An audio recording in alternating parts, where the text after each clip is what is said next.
In Such Brave Girls Season 1 Episode 5, the girls go see their father's mother in the hospital, secretly hoping she'll die soon and leave them money. Their nan says their dad was just there, so Billy goes off looking for him. Being left alone with her despondent nan makes Josie feel like everything in her life has been a waste.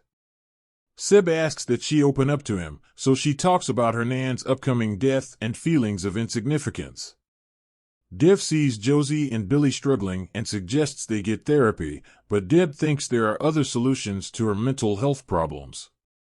She then informs Josie of one of those solutions, that Seb has moved in with them. Dev tries to take on a fatherly role to the girls to help out, but they think his behavior means he's trying to sleep with them. At the club, Josie and Billy run into Bianca, the girl Nikki left Billy for. It turns out Nikki has hurt Bianca too, and she's like Billy in that she doesn't want to let him go. Billy comforts her. Later, Billy and Bianca get in the shower together to wash Nikki off, which leads to an intimate experience. Billy just wants to sleep with Bianca, but Bianca decides they can get back at Nikki by telling his parents. They go to his parents' house, where Nikki lives, and Billy goes in to be the first one to tell them how terrible their son is. That's the plan, anyway, but she ends up sleeping with Nikki instead.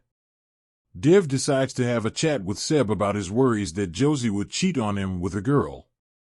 Dev then admits to Seb that he cheated on Deb just last night. He only means that he masturbated while thinking of his late wife. Seb admits to him that he's a virgin, and sex makes him nervous.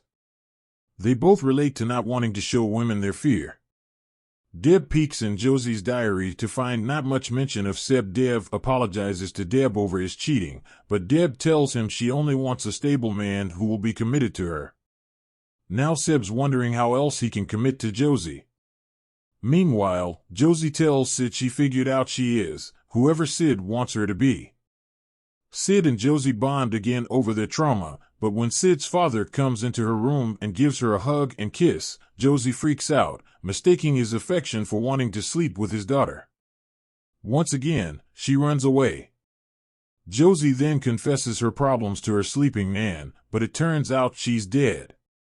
So, she takes her ring and runs off. While calling a crisis line, Josie walks into the house to find Seb on his knee, proposing to her. When the crisis line asks her if she's having suicidal thoughts, she answers yes, which Seb takes to mean a yes to his proposal. And she already has a ring. Dev tells Josie that death is just another stage of life and seems like a lovely place to be. He's trying to comfort her, but it just makes death sound more appealing. At the end of the episode, Josie goes to a therapy session. Unfortunately, Deb thinks that since it doesn't fix her in the first session, it's a waste of time. The episode review. This is a big episode for both Billy and Josie, who, if it isn't extremely obvious by now, have some deep trauma they need to work through. I'd wondered before if Billy also hasn't yet worked out her sexuality. She said previously that women aren't supposed to enjoy sex, and her draw to Bianca seems to suggest that. I love the show's approach to its central theme, trauma, and how the trauma of the girl's father leaving them has affected all these characters in different ways.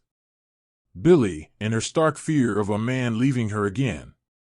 Deb, in tying her success as a mother and a woman to men. And Josie, in making her trauma her entire personality. Yet again, Such Brave Girls pulls off these intense themes with morbid hilarity. Josie freaking out about Sid's relationship with her father was so unexpected, and yet Sadler makes it make so much sense.